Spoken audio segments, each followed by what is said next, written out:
some parents go the extra mile for their children. They put them in the best schools. They put them in the best situations. They do everything to roll out the red carpet for them to succeed in life.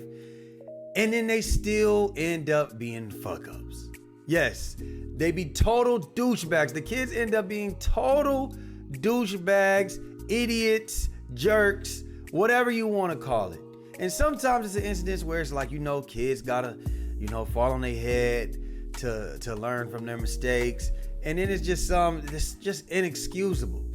And we're realizing that Jeff Ulbrich, the Atlanta Falcons, newly Atlanta Falcons defensive coordinator, his son is one of those fuck-ups.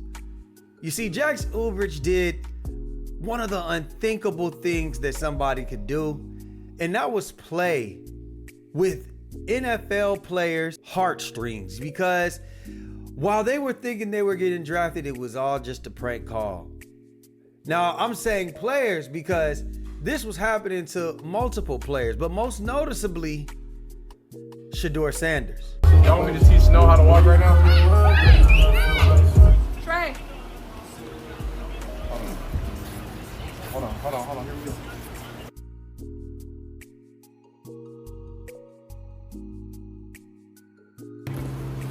Yeah, how are you, man?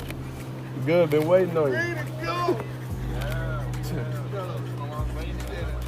No, for sure. Why don't you get up and stand right here? Yes, sir. Nothing there.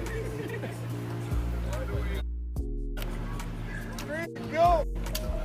What does that mean? What? What do you say? I don't know. How you gonna ask us what it means and you was on the phone? You heard that? So you're gonna have to wait a little longer. Sorry about that. I don't know what that was. It's 50-50. But nobody got this number though. You don't have that number. Nobody. It's a private number. What the fuck was that? Nah, nobody has his number though. I said nobody has his phone. Now, while y'all saw that cruel and unusual punishment by way of a childish prank, the NFL wouldn't be taking this lightly. They would launch an investigation to see just how somebody got Shedeur Sanders' number when he opened up that line just the day before exclusively for the NFL teams to contact him. Nobody else was supposed to have this number. So they were gonna figure out who the hell did this. And that's just what happened. The NFL found all roads go to Jack Ulbrich, and he would be the one that deleted his Instagram, which was pretty much an admission of guilt at this point, because why would you delete your Instagram when you ain't have nothing to do with it, right? Well, it turns out that he went into his father's tablet, not only putting his father at risk for losing a job that he didn't even get to start yet, Jax made the Atlanta Falcons look bad as an organization at whole. And not only did this dweeb make a prank phone call, he had the stupidity to record the shit. And that's exactly why he's catching hell right now.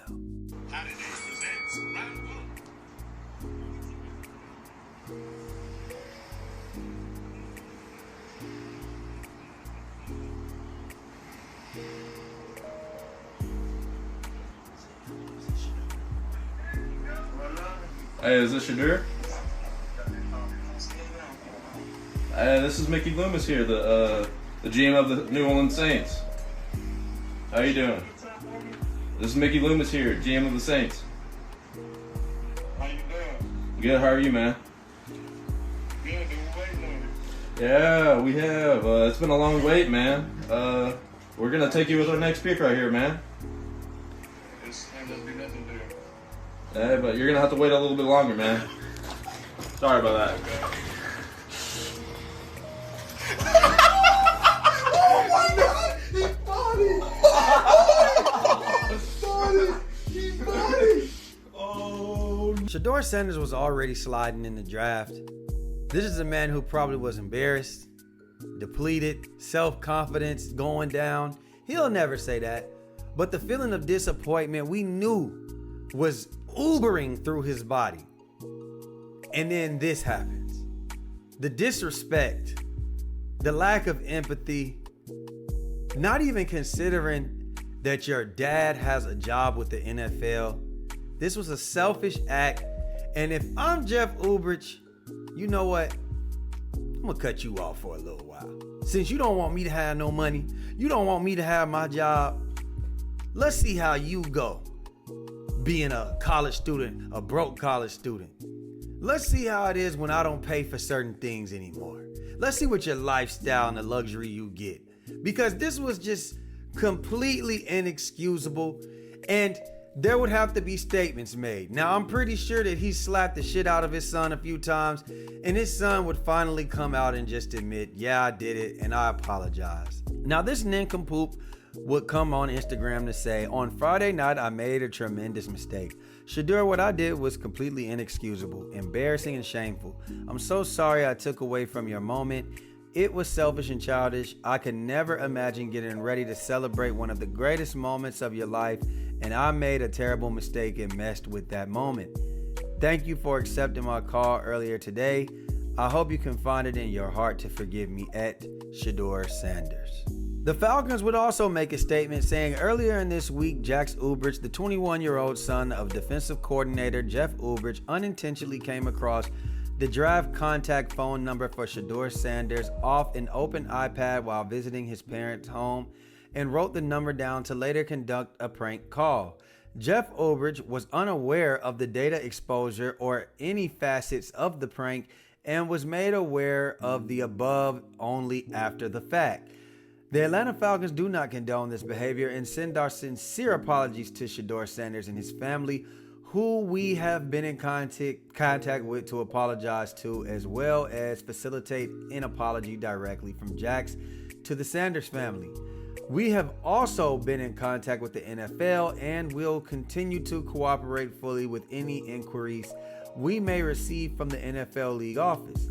We are thoroughly reviewing all protocols and updating if necessary to help prevent an incident like this from happening again. It will come out that Jeff Ulbrich would not be facing any consequences to this situation other than being embarrassed by having one of the world's worst sons. Yeah, having an idiot with a pea brain for a son is enough consequences that you can have. Now let's get to Shedeur Sanders in this draft slot, because this has also been a hot topic. Shedeur Sanders fell to the 5th round, people, and a lot of people are saying they don't understand why. They want to know how a man that was once projected to be the first overall quarterback picked in the draft fell all the way to the 5th round. Now, I don't think y'all are ready to hear why, because I know that we were all cheering for him. We were all rooting for him. And I do think that he has the talent to be what he was projected to be initially, which is the number 1 pick overall. And I do think that the NFL tried to publicly lynch him yesterday. But I do think that Shedeur Sanders contributed to his own demise and downfall in this situation. And I do think that he should just be grateful to be picked, and he should go on to terrorize the league. We all didn't expect this, of course, but I feel like with God, anything possible, everything possible. I don't feel like this happened, for no reason. All this is of course, fuel to the fire. And under no circumstance, we all know this shouldn't have happened. But we understand we're on the bigger and better things. Tomorrow's the day. We're going to be happy regardless. Legendary.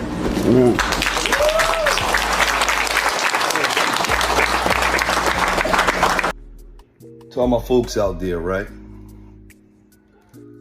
I just want y'all to know that when you're a black man in America, right, sometimes you get reminders. You know what I mean? As a successful black man in America, I often get reminders. And in the Shedeur Sanders situation, this is just a reminder that you can do everything right in life. You can come from a good family, you could be a good student, you could be a God-fearing kid, you could be a hard worker, you could beat the odds. Your dad could be a Hall of Fame player and you can beat the odds, because not too many Hall of Fame players have good kids. So you can beat the odds. You can beat, he ain't his daddy, you can beat all of that growing up. But you still get a reminder that you just a nigga, man. Now, if both sides of the fence were a person, it would be me, because I feel very indifferent about this situation with Shedeur Sanders. I think the issue that I have with Shedeur is that, yes, there's a such thing as being confident, which I love that for him, and I do think that he's a very confident person, and that it does offend people and it makes other people insecure. And I think that that is partly the reason as to why he did slide. But I also think that he did come with a sense of entitlement. We cannot ignore that. We cannot ignore the fact that Shedeur and his pops came with a sense of entitlement. They were saying, hey, we gonna have to pull an Eli. We gonna have to do that, which that did happen. They did. Eli Manning did dictate where he went, as well as John Elway, who said, listen, if I'm going, if I remember correctly, if he's going to New York and he doesn't go to Denver, he said he's just gonna go play baseball. So I saw it happen before. I've heard of these things happening. But I think the one difference is that they were the #1 elite quarterback in this situation. Then there are reports, and nobody's putting their face on this, so I can't say that this is 100% true, but there are reports that he had terrible interviews. You see, some people were saying they felt like he was trying to run the interview. They're saying that he came with a huge entourage. Not only did he have a huge entourage, the Giants said that they gave him a book, a playbook to study. And it was clear that he didn't study it. When they called him out on it, he didn't like it. They said he was unprepared. Hell, some people even said he wore too much goddamn cologne, to the point where they said, hey, let's go outside and talk. Shedeur didn't come to the combine. He didn't play in the Senior Bowl. He didn't participate in a lot of things, the Big 12 or whatever that conference that they're in, that showcase. He didn't do that. And then he passed out flyers saying we doing our own showcase in Colorado. So you got to understand, people are saying, man, this dude is very self-absorbed. He's moving as if he's already got that spot in the bag. And that offended some people. And say what you want. You're only as good as what you're worth to these teams. People keep saying, oh, all 32 teams passed on him. No, not all 32 teams need a quarterback. In fact, it's probably 6 or 7 teams that need a quarterback. Take one off the board because Cam Ward was already going #1 at that point. So you probably got about 6 teams.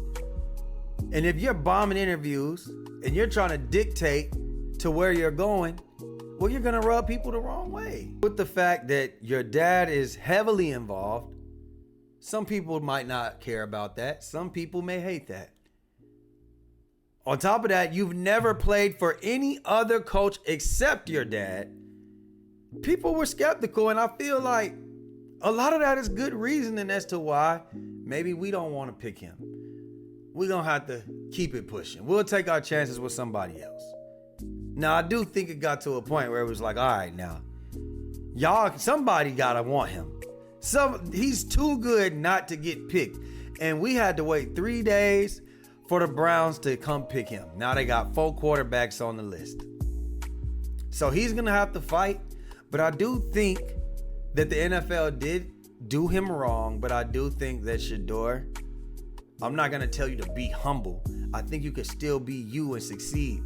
But you have to learn from the mistakes that you made in this situation as well. And that's my personal opinion. I know a lot of my people not going to like that, because when we on the bandwagon for somebody that we want to see win, we don't see the faults. But damn it, I do. Y'all let me know down below what y'all think about Jax Ulbrich. Cuss him out in the comments. Let me know, do y'all think that Shedeur put a lot of this on himself, or do you think that he was treated unjust? Y'all let me know what y'all think, man. Like, share, subscribe, comment, hit that notification bell, and we out, baby. Boom!